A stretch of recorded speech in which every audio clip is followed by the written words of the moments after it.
మిత్రులారా, నేను మయామి నుంచి మీతో మాట్లాడుతున్నాను. ఇదిగో ట్రంప్ డోరల్ ప్లేస్ నుండి. ఈ రోజు వరకు ట్రంప్ గారు ఇక్కడ ఉన్నారు. నేను న్యూస్ లో చెప్పకూడదని, అసలు ఈ యుద్ధాన్ని మనం ఆపలేమని, దేవుడు తప్ప ప్రార్థనలు తప్ప ఎవరు ఆపలేదు. ఎందుకంటే ఇది ఇండియా పాకిస్తాన్ యుద్ధం కాదు, రవాండా బురుండి యుద్ధం కాదు, లైబీరియా యుద్ధం కాదు, నైజీరియా ముస్లిం క్రిస్టియన్ యుద్ధం కాదు, సౌత్ సుడాన్ నార్త్ సుడాన్ యుద్ధం కాదు, ఐవరీ కోస్ట్ యుద్ధం కాదు. ఇలాంటి యుద్ధాలు ఎన్నో ఆపాము. ఇది ప్రపంచ యుద్ధం. చైనా, రష్యా, నార్త్ కొరియా అమెరికాను బాంబు చేయడానికి రెడీ అయిన యుద్ధం, న్యూక్ చేయడానికి రెడీ అయిన యుద్ధం. అమెరికన్ వేల టార్గెట్లు పెట్టి ఇరాన్ ని కంప్లీట్ గా డిస్ట్రాయ్ చేసింది. ఇరాన్ ఊరుకుందా?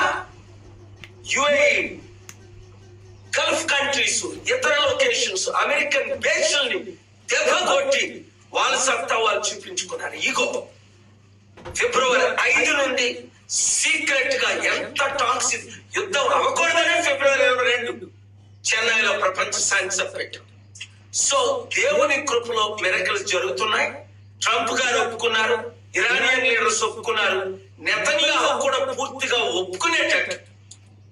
ఇంకా నాకు 2 నెలలు ఇవ్వండి, 3 నెలలు ఇవ్వండి, సెప్టెంబర్ టైం ఇవ్వండి, ఇరాన్ మొత్తం నాశనం చేసి పడేయాలి అన్నది కాకుండా, ఇప్పుడే ఎక్కువైతే వారం రోజులు అయితే ఈ రోజు రేపే యుద్ధం కంప్లీట్ గా ఆగిపోవాలని ప్రేయర్ చేయండి.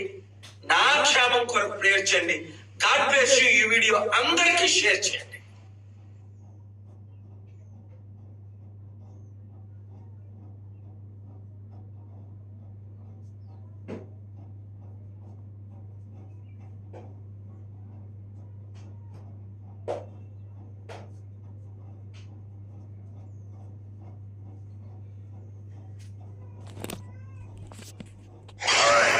My new friend, Dr. Paul, laying doing the peace mission.